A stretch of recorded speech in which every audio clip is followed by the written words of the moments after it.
Hello, everybody. Welcome back to the Everything HR podcast. I'm your host, Manuel Martinez, founder and CEO of Omni HR.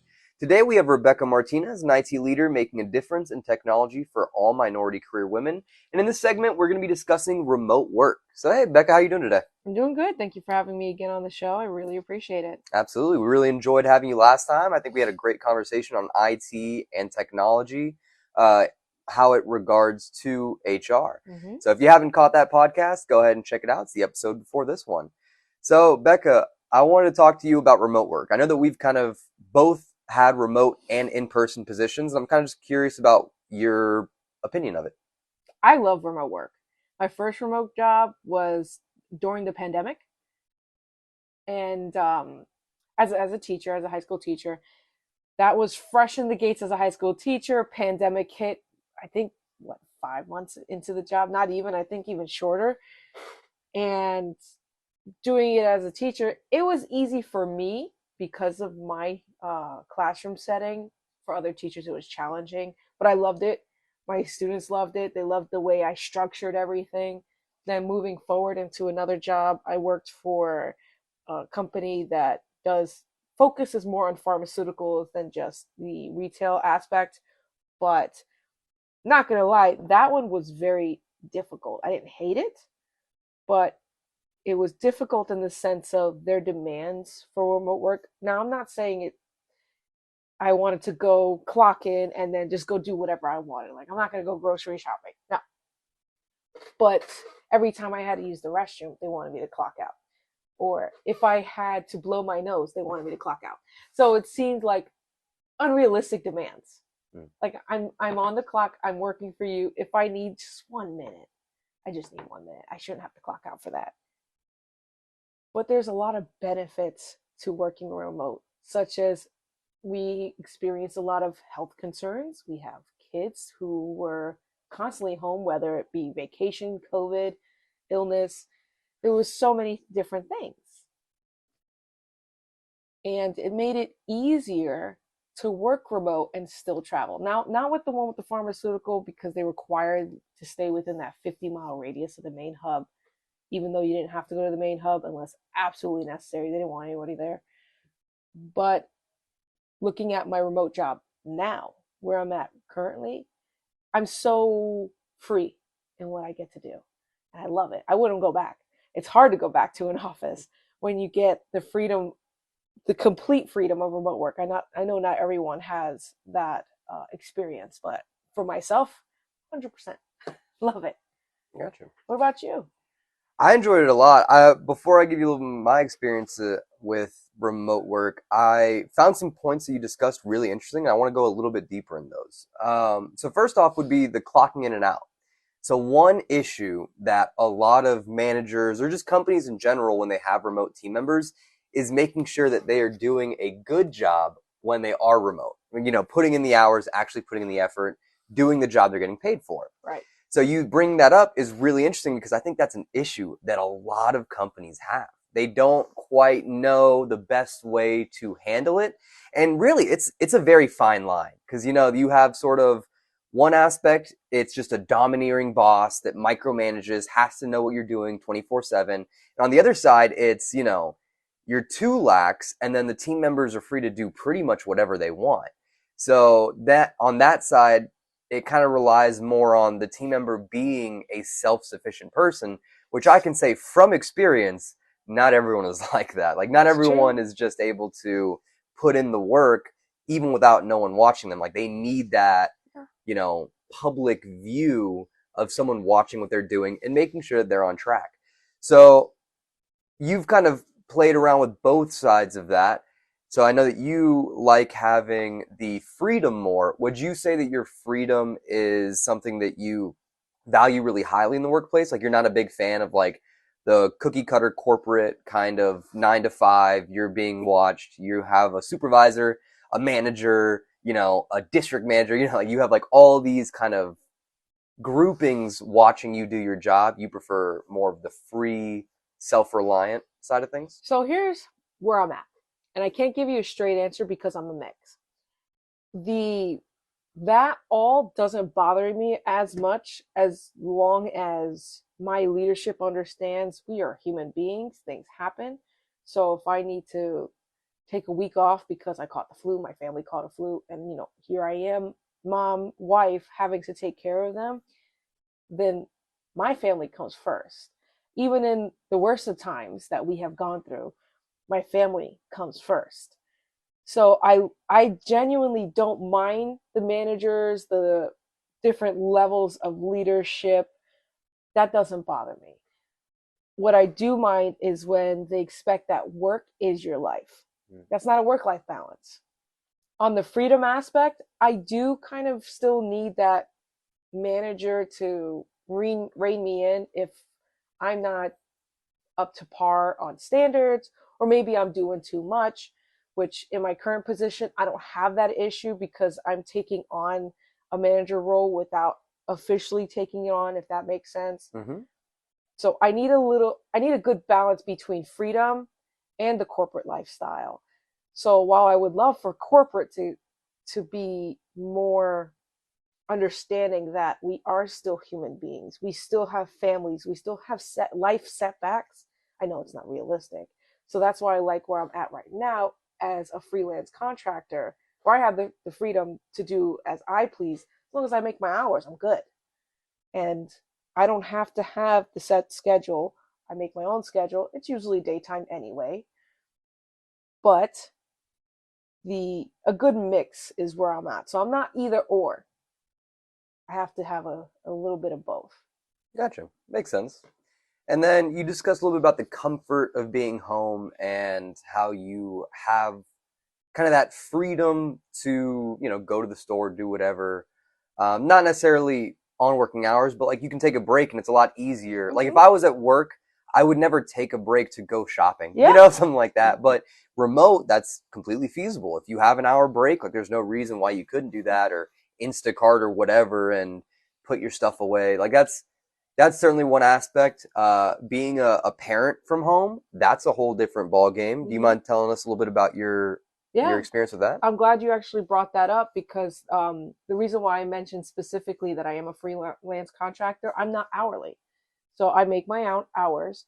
Um, we do have like a set minimum requirement, but it's so low and my aspirations are so high, I don't have to worry about that for myself. But being able to, I'm sitting at the desk and I'm just tired of working on computers. So I'm going to take a break. I'm going to go outside. Oh, walk my dog. I'm going to go to the store. Baby's crying. I don't have to worry about it. I stop what I'm doing. I go take care of her. As long as I meet my hours, I'm good.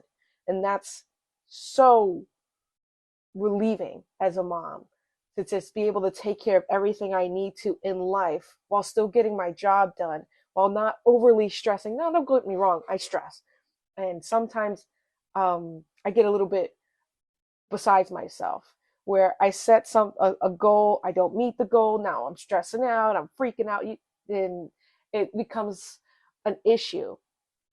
But it's not so often to where it's that 9 to 5. I have to go into work every day. I have that unrealistic quota that a manager sets, and here I am stressing at a job that's not worth it. They could care less about my well being. I'm genuinely in a very comfortable position where my boss actually does care about work life balance. He found out I was sick recently and was upset that I was working. He said, "You have to get your rest. You have to take care of yourself first. Your kids are going to need you." He was more concerned about my personal life than my work life. And I really appreciated that's coming from a father who is also very involved in his home life. So the whole remote as a freelance contractor specifically is extremely beneficial. Yes. That is a very interesting subject as well, just having managers and the way that I think it's really a part of the culture in the sense of your manager will either make or break your enjoyment for your job. You can have a great leader who cares about work-life balance, who understands that you are just a human and understands that life happens. And then you have the manager who work is life. Like that is it. There is no ifs, ands, or buts. It's, we do it for the company. And I, being a manager, throughout, a leader throughout my career, it's really interesting seeing that and having managers on both sides and kind of being curious about why exactly how they even got that mindset. Yes. Like, what is it that happened that made them care so much about work that they forget that people are human? Like, it's such an interesting idea. So that's honestly probably going to be something we're going to discuss quite a bit more later on, is managers, leadership, what makes a good and a bad leader. But let's try to stick directly to the remote side of things this Yeah. time around. We can always circle back. For sure. But for the remote stuff, I've also worked remote before. It's funny you brought up the pandemic. When the pandemic first started, I was, overseas Oh with the gosh, don't military, remind me. and we were, yeah, they prolonged our deployment indefinitely based off of COVID-19. Oh So that man. was super fun. I remember you giving me that phone call and you said, Beck, I don't know if I'm coming home. And of course, as your wife and the mother of your kid, because we didn't have the second one yet, I flew into a panic because here I am home alone with his child. And I'm like, sure, I got my parents, but I don't have my husband. But that was rough. Yes, it was. But that, I wouldn't really consider that remote necessarily, because technically I was working, boots on ground. But after that, I came back and I was working my part-time shift, doing about 30 hours. That's an in-person, location. And then my remote role, which was a full-time 40 hours during the day, while also doing remote learning to finish up my MBA. So, Yeah, you're missing a couple things though. You were busier than how you say it. yeah, I mean, Yeah. and then also the kiddo. But yeah, so that was the fun stuff. One thing I kind of brought this up with Dorian last time was, he said that when he was remote, he went like stir crazy. Like, he wasn't able to kind of stay fully remote. He didn't enjoy it long term. Like, he likes going and working in a physical location and doing stuff. What do you kind of think about that? Like, do you go stir crazy at all, or do you enjoy it? Like, is it relaxing to you to stay home? I went stir crazy with the pharmaceutical remote job. And that was because they had us bound to our computer throughout the whole shift. So I didn't have the freedom that I do with this current remote job. That one was hourly, where, like I mentioned, the managers would make you clock out for your bathroom break, but you still had to do your regular shift. I mean, typical job, just at home. However, with it being in an enclosed space, they were also very particular about what was on the walls, because you would have to do frequent video chats. So they said, we can't have anything that would be distracting. You're in my bedroom, so you shouldn't be dictating what's in my bedroom, especially if I change the background. They didn't want you changing the background. It was a mess, in my opinion. While they had a good structure to keep track of their employees, what they were doing, and making sure everyone did their job, they also nitpick everything to the point where not only did you not enjoy the job, but you couldn't really enjoy your life while working the job. So that was a bit frustrating. And I did go stir crazy. Sitting in the same room, I had my desk next to the window because that was the most like slight distraction I could possibly get. Just open the blinds, look out every couple minutes. But man, that's rough, being in such a restrictive position. Now with my current remote job, where I can just take a break, do what I want, as long as I'm not being a slacker, life is good. So I'm not going stir crazy with this job because I do have that leniency to go and do what I want.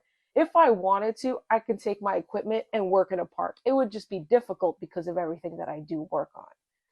Yeah, that would definitely not Yeah, not imagine work out loose very well. parts that I'm working on a motherboard and it's just a bird flies over it and drops something very undesirable on my motherboard. Gotcha. Makes sense. Do you think that the reason why they had it structured like that is because, I'm talking about the pharmaceutical company, Mm-hmm. is because of how big they were? Like, they had so many team members. I mean, Oh, yeah, having no like a doubt. very strong structure like that. It wasn't even just country, but it was international. And with having such a large company and all the branches that were involved, I have no doubt that's why it was. But to be as nitpicky down to the grain as they were, I feel like it was unnecessary. Maybe it was just my manager team, and maybe others in the company didn't have such a tight setting regarding the background couldn't have pictures on the walls, Mm. or if you were working on your bedroom, you couldn't have the bed in view.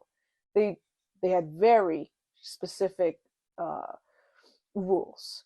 And it was very odd to have such specific rules for coworkers when a customer did not visually interact with us. So while I understand you can't have kids crying in the background or a dog barking or anything like that, no TV on because the customer can hear you, the visual aspect seemed very odd to me. Makes sense.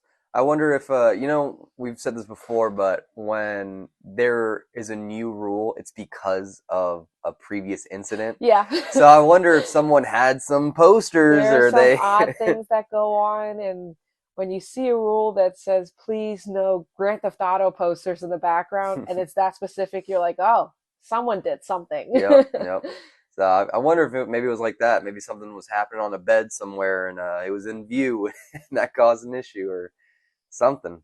That's Yes. interesting. They did specify though that your environment should be just as professional as an office suite or where you would work in a physical location.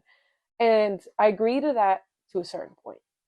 If you are going to be working from home where you are going to be having meetings, then yes, your background should be tidied, but I don't agree to the point where you can't have posters up. Maybe just not inappropriate posters.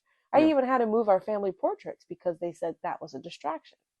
Which is interesting because I've had, when I had my own office, like I had desks and I had, Yes. pictures of all of us. Likewise, when I used to work at the casino in my cubicle, I had an array of family pictures in my cubicle. Not an issue. Even some gaming posters because IT, that's stuff that we're allowed to have. Not an issue. So long as it wasn't anything inappropriate in the sense of vulgar, or I'm not sure what other categories would fit under that, but as long as it wasn't something ridiculous, we were fine. Yeah, I get that. Yeah. Anything else that you could think of regarding your remote work that varies or is different from your in-person job? Um, yes. So something I experienced remote versus in person, when the power goes out or we have internet break lines or anything that might like severely interrupt your work at the job site, at the actual physical location, people get into a panic, but you're not held responsible because it's something that didn't necessarily happen because, I mean, if it happened because of you, then you really have a problem. But if it's something such as maybe the grid just went down, okay, we have no choice but to wait. When it happens at your house, such as it did with the pharmaceutical job, I got a verbal, what is that word? It starts with an R. Reprimand. A reprimand? A reprimand. Thank you. I got a verbal reprimand because the company providing internet at that location, they went down, and not just at our place. Hmm. It was the whole grid. So I looked. There was an outage in the city, and I got in trouble for something like that. So in my opinion, that's a real toss up. If you're Mm. gonna work remote, be prepared to get in trouble for everything. I mean, that makes sense, and that is kind of a good point because you kind of have two ways you could view that. One on the individual's perspective of like, I have no control over this. Like how, like why would I be held accountable for something that I can't control? It was just an internet provider or a third party, an outside Yes. source, as opposed to on the business point of view is, how can they confirm that that's actually the case and you're not just trying to give yourself a little day off Yeah. or you just want a little extra break or something. So Yeah. that is definitely one of the biggest issues regarding remote work is that they don't have that view over you. And because they Mm-hmm. don't have that view over you, they almost have to overcompensate with their, reprimanding you or holding you individually accountable because they don't actually know. Yeah. It's all I this. provided evidence. Mm, I had Spectrum go ahead and provide a letter as to what was going on, and I provided it to my management because as you are aware of my personality, I don't stand for false accusations. Mm. So I had Spectrum they provided it to everyone on the site, but I reached out and a service member had provided an actual letter, and I provided it to my manager because if you can recall, it wasn't just that day, it turned into a week event where our whole building needed to be rewired from Spectrum. Oh yeah. Yeah, you remember that now? Mm-hmm. Yeah, and it was an absolute disaster because every time I was looking, Spectrum's turning off our internet because they've got to do something else. So, at all times, I recommend providing documentation, but that's also a whole nother topic. For sure. Yeah, I mean, documentation is definitely important, especially in the workplace. But it's Oh, yes. interesting how that is a situation where you being remote, that's a unique issue. That's Mm-hmm. something that would not have happened if you were working in an office because, as you said, if the grid goes down and you're at the office, then Yeah, that's the company's fault, yeah. not necessarily the They would individual. check it too. If you said that my area is out of internet, and you said, if you specifically said my area, then they would go in to the internet provider's application website and they would check to see if an outage was reported. So another form of micromanaging. At the same time, I also understand because you have a bunch of liars out there that'll say anything to get paid and get out of the job. So For I sure. completely understand. Yeah. But you would also get reprimanded if you just happen not to pay your internet bill, and now you don't have internet to do the job because you've missed your shift. I mean, yeah, that I would certainly understand Oh because yeah. that is the individual's responsibility. Now we didn't experience that, but Yeah. they did inform us during a lot of our training. Hmm. These are events that might lead you to get written up, and it was obvious that it happened to someone, and they had to put it in the training. For sure. See, there it is. There That it is. prior instance that causes a new rule. Yes. And then would you say do you think your training was different being remote from in person, or Oh do you think it was the yes, same? yes. It was, in my opinion, it was more difficult. Mm. Not the training itself, but the applying it to the actual circumstances where we're transitioning from training to starting to take calls and assist people over the phone. It was more difficult because the technology was what really got us. Their uh, what would you call it, their own system where you can look up something regarding that company and the question that the customer is asking. They had their own like encyclopedia, if you would call it, and not all of the time would it work. Their system was rather outdated, it wasn't user friendly, there was a lot going on with the tech side. And I have to say that even as a kid who grew up with computers from the late 90s to that point, I've seen tech work more efficiently from the 90s than I did in 2019, 2020. So that's speaking volumes. Yeah. But it was difficult, remote style, because you can't put your hands on it until the time comes. They had simulations, but the simulations were nothing compared to the real thing. Mm. So in my real life training of let's let's use my first on the books job ever at a fast food place, because I was there, I was standing there, I was touching the screens, I was putting things in myself. It was super easy to transition. Whereas in remote, you don't fully get that. And maybe that was just the way that that company brought it up, and maybe another company would have done better. I wouldn't have known. I got you.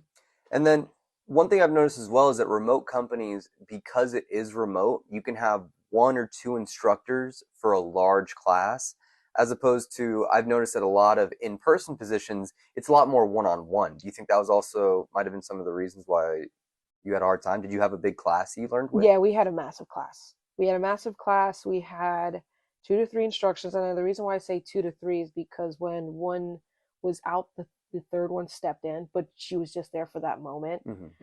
But I think the amount of instructors, excuse me, are fine. The more the better, because they're giving you different insights from all different corners that they've been through. It was the amount of people in the class though, because the more of the people, the more condensed the time is, and you feel a little bit more rushed. A lot of people's questions weren't answered. A lot of things were overlooked because you can't. I think it was maybe 200 and something people in that one class because you had them from all over the country. So you can't stop and answer every single person's question. So you just try to hopefully get to the more key questions, and that hinders you. Yeah. I mean, yeah, two teachers for 200 students is crazy. Like that's just not, and that would not happen in a like an actual It's person. more like college setting. Yeah, it's correct. Yeah, that's exactly what that would be like. That'd be like a big university. Mm-hmm. Um, Study hall, or a large hall where yeah, one or two professors take over. and that's very different from what you should be getting, which is individualized training, and that's how you get someone ready to go from the beginning. Yes. Like, having that solid onboarding for anyone that you teach is really important. And a lot of organizations don't have a structured onboarding process, especially the small to medium sized businesses. Mm-hmm. And that's one of the things that kind of helps them become a big company. Because if you have, a ones or two people that you're training and you kind of do a little hands-on stuff here and there, or you do it remotely and you just offer them, random training that's not structured, you miss certain things, you don't go over certain things, they don't have a time frame to shadow someone, they don't have a mentor they're given to them to Agreed. answer questions. A lot of times, if you're only reporting to your leader, you don't always want to ask your leader a bunch of questions. Yeah. One, they're busy. Two, you don't want to seem like you're not able to figure things out on your own or you're not able to problem solve.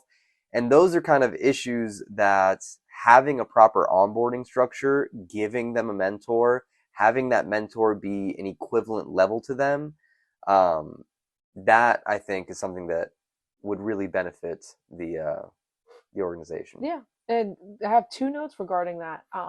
One, in my opinion, your onboarding training really sets the foundation whether you're going to be successful in that company or not.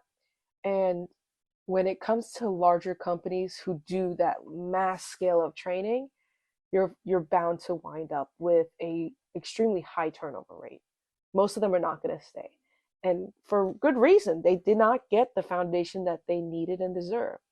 And then the second note was, while I was a high school teacher, I was supposed to have a mentor, especially since I'm coming straight out of college into the field. It was in my contract to have a mentor. I never had a mentor. Mm.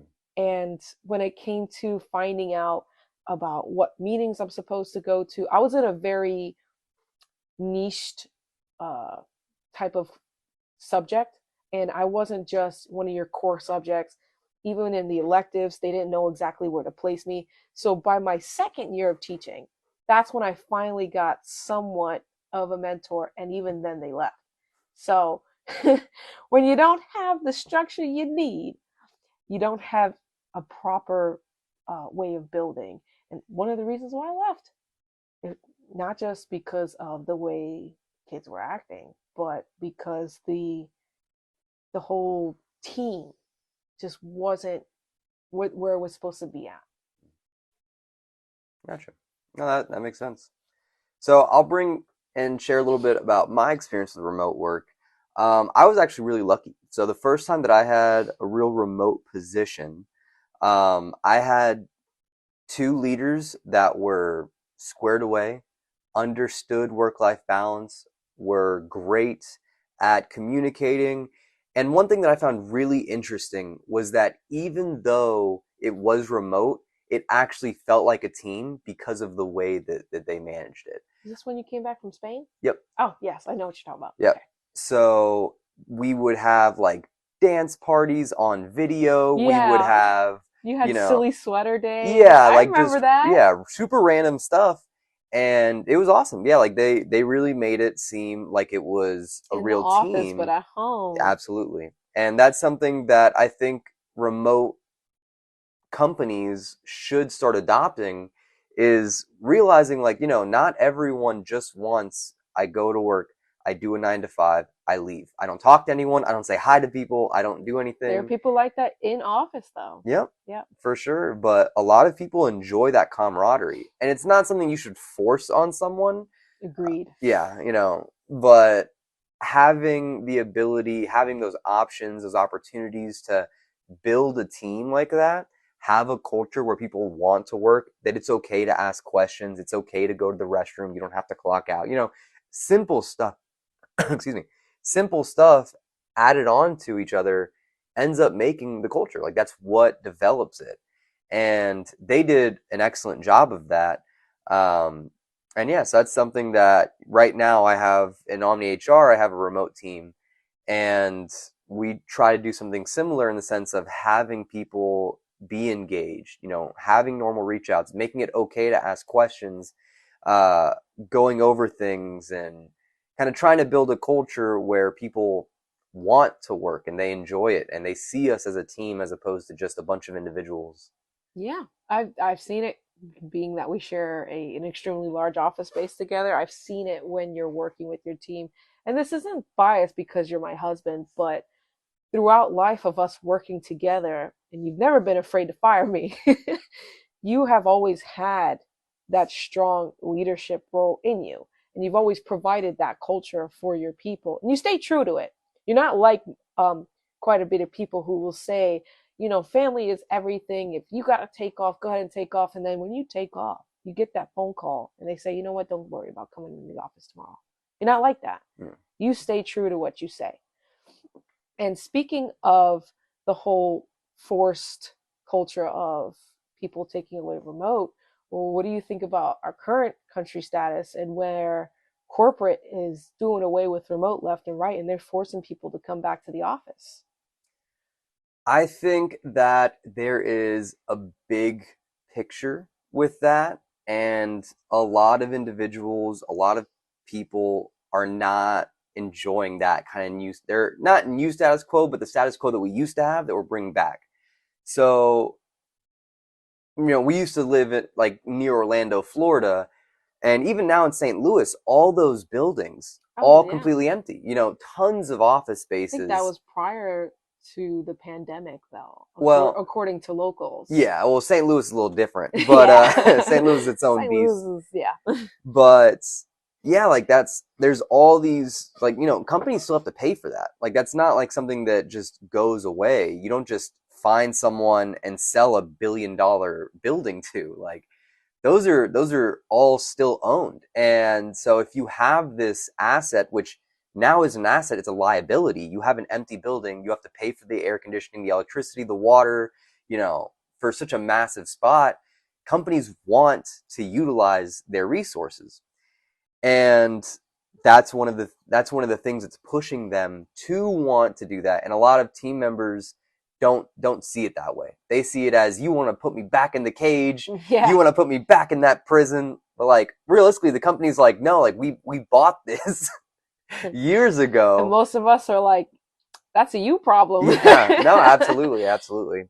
So I certainly think I can see both sides, but I think that it should be allowed having that hybrid role. Maybe work with people. If they do 3 days in person, 2 days at Oh, home, you absolutely. can have that flexibility while still having people in the office, still utilizing it, still making sure that you're able to maybe get some trainings done in person. Like there's good ways to be flexible with it, and still everyone gets to accomplish their goals and kind of Mhm. accomplish what they want to do. But it's up to the companies, the HR departments, the general managers, the CEOs to kind of make that plan and have that open communication, have a dialogue with the team members. A lot of times companies will be like, well, this is a problem. Here's the problem. Here's our solution to the problem. And they don't actually bring it up to anyone when the decision making process, that's your time to get feedback. Like Yeah. that is your time to find out. And even if you end up doing what you wanted to anyways, as a leader, at least show that you listened to what they said, at least show that, unfortunately, the way that our organization works, we need you to be in-person roles. We do apologize for that, but we are going to start implementing, A, B, and C as extra stuff, or we're going to start having like more, cultural engagements and, something. Yeah.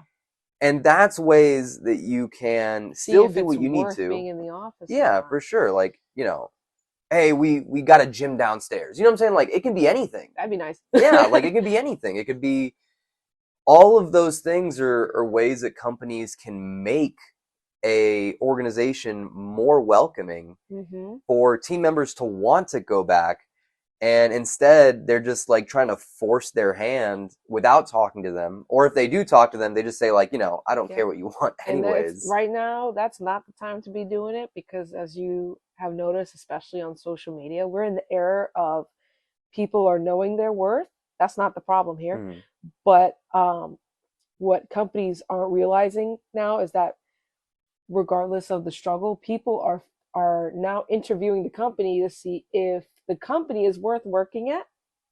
And if you're gonna just drag me through the mud just so I can make you $1 million, then I'm not gonna stay here mm, because why stay here in a depressed environment and ruin my health for your benefit?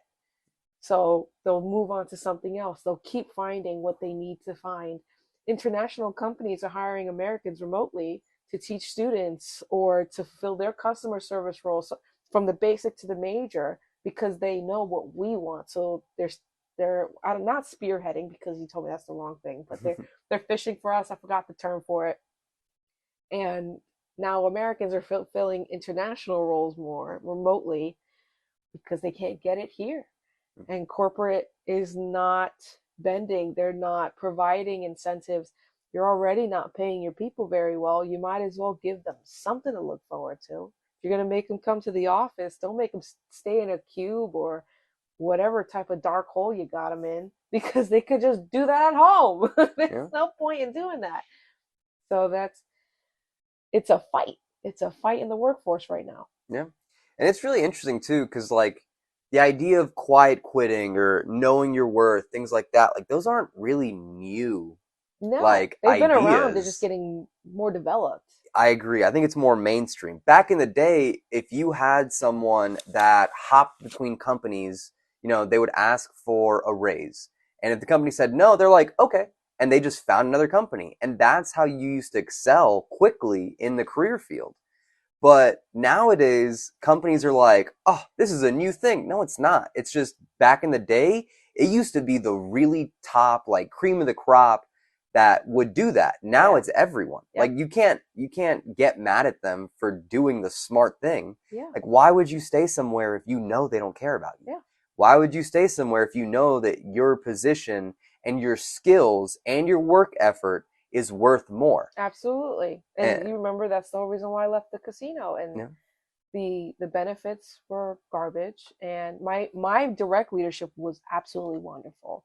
If I could, I would have stayed if they gave me what I was asking for. But unfortunately, apparently my education and my work background just didn't have enough. Even though I have years under the belt and a master's degree, it wasn't enough to earn what I'm supposed to be earning at minimum by country rates. So I left. Mm. Leadership, like I said, my direct leadership was fantastic. The rest of the company, not so much. Benefits were garbage. Hours were not good. Work-life balance was not good. So why stay? Mm. The rest of the country's getting on board. Social media is making it more aware. It's always been there, like you said, cream of the crop. But now middle class and lower class are getting involved, and they're like, I deserve worth too. Mhm. And they're not wrong. They're just a little late to catch up on the train, but they're not wrong. Mm. No, for sure. I definitely think that this is a very new time, in the sense of it's such a big movement now. I certainly think that it will reshape the way that corporations and big companies and even small businesses are going to end up being. Either companies are going to end up adopting a new model where culture, benefits, and salary, like the whole compensation package, ends up reaching what people are expecting. But at the same time, this is a real difficult time frame for small businesses that are Yeah. growing, because you have these kids who are coming out of college, they have zero work experience, all they have is a piece of paper, like their degree, and they're saying like, yeah, I want $70,000 salary. And I'm like, well, you haven't done anything. Yeah. You have zero experience. Like, yes, this paper tells me that you know how to sit down and learn and study, kind of. But even then, like, I got my MBA, and I'm gonna be honest, I didn't put in that much effort. Like, like that's just what it was. That's just how it is. You put in minimal amount of effort, you get your degree, and then you think that you're entitled to something that you're Well, you really say not. that, but you're an A student. Okay. What? All right. But yes, but I still didn't have to put in as much effort. I still didn't learn as much as I could have if I really put in the effort. I think the workforce is what provides the best learning experience compared to education. I agree with that. I certainly think that we could have an entire podcast just on Oh education yeah. alone. Um, but yeah, it's really interesting the way that organizations are structuring their remote learning, structuring their compensation packages, and if they don't restructure themselves and make themselves an organization with a positive brand image that people want to work at, they're not going to succeed in the Yeah. future. Brand image is going to end up being a dominating piece of the puzzle in the future. And if companies don't identify that and start now through social media, through community outreach, through positive employee relations, then they're just gonna suffer. Yeah. So this is kind of a make or break time for a lot of those organizations. Do you think that remote education has anything to do with the mindset that's in place when entering the workforce? I don't necessarily think so. I think that it was more of the fact that a lot of the people who are graduating now, they were told that they needed a degree. Like they were told that if you want to be successful, you have to have a degree. Like that's it. You either do that, like there's three paths. You go to college, you start working immediately, or you go to the military. Like at least that's how, I can't say for everyone. That's how I was That's what we were raised. told. Yeah, Yeah. that's what we were told when we were younger. Is those are your three paths. If you go to the career force, you're going to be working at Target or McDonald's or, Yeah. wherever else, and you're going to suck forever. Like, Which you worked at Target, I worked at McDonald's. Yeah. And then the next stage would be going to college. And with college, it was, if you do college, that's the fast track. That's how you succeed. That degree will carry you. It will open all these doors. And I mean, when people ask me right now if I think college is a waste of time and money, it's hard to say yes or no. It's I not think a it yes or no. depends. Yeah. Yeah, it's a depend. It's not a yes or no. Yeah, I definitely think it depends. I also think that it depends on the reason why you're going. It depends on what you want to get out of it. And it also depends on if you're willing to put in effort on top of the degree. Yes. A degree will not by itself open doors for you. What it will do though is it'll give you an edge against someone who doesn't have a degree. So that I do agree with. I certainly think that if you end up going to school, if you graduate, if you get your degree, that does have value. Like it does show. Well, any degree provides at least some value because it shows you can sit and you can commit. You can, how many people drop out of college? A ton. So for you to get a degree like that shows me that you can at least commit to something. You can at least see something through to the end, which nowadays is a struggle. You have people who will quit after a week and they didn't even do anything hard. So I definitely see the value in the sheet of paper. I just don't think it's as valuable as it was seen in the past, and people have to understand that. The third path, military, as you know, I was in 8 years in the Navy. I certainly don't think the military is for everyone. I think that it's not for everyone, and it should not be for everyone. I don't think you should guilt anyone into being in. I think if you see the benefits of the military, getting your GI Bill, being able to get the VA home loan, potentially traveling the world. Military has a lot of benefits. It has its setbacks. Yeah. Just like any job. For sure. The only difference between the military and a normal job is it's a longer contract. Yeah. So you have to think of, it's a 3-year commitment at least, pretty Mhm. much. And then with those 3 to 4 years, you get college paid for, at least up to your bachelor's. You get the ability to put down, to get a VA home loan without having to put down a down payment. So like you do get certain benefits, and you also get great culture. Well, let me rephrase. You get, depending on what unit you're with, Yeah. will depend on the See culture how that lucky you're you at. are. Yeah. Choose your rate, you choose your fate. So basically, whatever job you pick will, basically identify if you are getting a positive, like, feedback or not.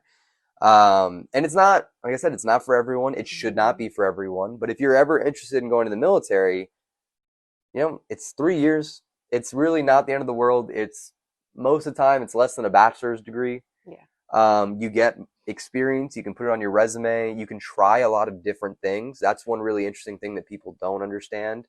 You can try, what is it like being a real leader? What is it like being a student in a military environment as opposed to civilian environment? Most people that go into the military right out of high school is all they got. Like maybe they worked a part-time job somewhere, but like you don't have a lot of experience. Hmm. So if you go straight to college having zero experience, like you don't know what the world is like. You don't know, like what's really out there. You don't know what different jobs are like. But the military kind of gives you that chance to be able to experience more and also deal with different people. That's probably one of the best things that I got out of it is I was able to speak to so many people from various backgrounds It's that I true. would never have spoken Yeah, that to. is true. Yeah. Well, what is the likelihood that you'll have remote work in the military? Oh, none. Yeah. Just assume 0% I mean, you might likelihood. have, yeah, that 2%. Maybe we have a close friend who she works for the VHA as a remote worker, but I mean, I have yet to meet anyone besides herself as a remote military back, like Well, military she's a worker. contractor though. She's not even military right now. Retired, right? Yeah. So that's what Yeah, I'm saying, but that's not yeah, that's not a military yeah. job. That's not Yeah, even no. in the Yeah, you're military. That's not that's on the side. 0% chance of you having a remote job in the military. So if that is Yeah, your goal for whatever reason, like yeah, it's you might definitely be not a happening. government worker who works on a military base. You can do government contracting. Yeah, Hmm. so like there's certainly other options like that. But yeah, if you're in the military, do not Don't anticipate. have any type of hopes for working Yeah, remote. expect you're getting paid 24/7. Like that's how your pay structure is. Well, let's Um, not get anyone excited about the 24/7 pay because they need to understand that's nickels and dimes. oh hey, two Yeah. dollars an hour when you're getting paid 24/7. That's some cash. But yeah, so I enjoyed my time in the military. I got to do 3 different deployments. I met a ton of super cool people. I got to travel on the military's dime. They put you in, different hotels. They got to go around and meet people. And you push too, because a lot of people from your unit they were just sitting ducks. Yeah, I remember the likelihood of anyone getting deployments in your unit was far none, but because you got shipped out with green side, that's why you were able to go and explore the world. But man, jealous. if anything, actually, I would say blue side units. So, by the way, so green side just means that I was a Navy corpsman and I was connected to a Marine unit, so a Correct. U.S. Marine unit. So that's kind of what the green side means. Blue side means that you were a Navy guy connected to Navy operations. Um, and so with the blue side, they actually got to do more stuff. They got to go on ships, travel the world. The funny thing is that I was in the Navy for 8 years. The only time I was ever on a ship was a Mexican ship, Oh yeah, the which little dinghy. yeah, which we ended up, Nearly dying. no, we were fine, but yeah, so that was really it. That's another topic. Yeah, but yeah, I mean, but, yeah, we could also talk about the military. There's a lot of really cool stuff out there that you can just go out and experience and kind of just check out. But switching back To remote. to remote learning, don't expect remote with the military. If you're going to school, also understand that remote, the pedigree that you get is different. So one of the issues that I had, I used to practice medicine, and I ended up getting pre-med, but I did it through remote. And all of my schooling for my bachelor's of health science was all remote. And then when I started looking at schools to do my graduate program, I ended up finding out that they basically wanted me to redo all of my schooling. Well, to be fair, you were kind of like close to a dropout, not quite a dropout, but you were close. No, no, no. Remember, I got my bachelor's. I had a Oh, you talking 3.9 about bachelor's? I'm GPA. talking about your associates for your med. No, I did like Okay. 6 classes and dropped out. That's a completely different. No, yeah, that's a completely different thing. Yeah. Okay, gotcha, So gotcha. I'm talking I'm about when I following. graduated Yeah. and did a good job. Magna cum laude, 3.9 GPA for my bachelor's, but they wanted me to either redo all of my schooling in person, or some schools required the labs to be in person. So I had to redo all of my labs. So that's actually what ended up making me take the pivot into business, because I didn't want to go back to school. I Yeah. didn't want to pay for it. I didn't want to do all those. So That drove me nuts too. yeah. You remember when I switched? Because I'm on my third different degree, switching from medicine, graduated with medicine, switched to education, graduated education, switched to tech, graduated tech. Throughout those times, I was repeating classes. And thankfully, I didn't have to repeat most of the core classes. Mhm. But yeah, education does not translate well with each other, even if they're in country. And you would think that because they're teaching the same class, it would just carry over, like almost like grade school Yeah. or secondary school. No, this college, not so much. Which I would tell people, if you're going to pick college, please pick well. Yeah. don't change. Yeah. That's definitely another good It's point. expensive. All right. Well, Becca, thank you so much for talking to me today. I do appreciate it. And if you stick with me this long, I appreciate you as well. If you like the content, please rate the show. And if you're feeling a little crazy, maybe share it with someone.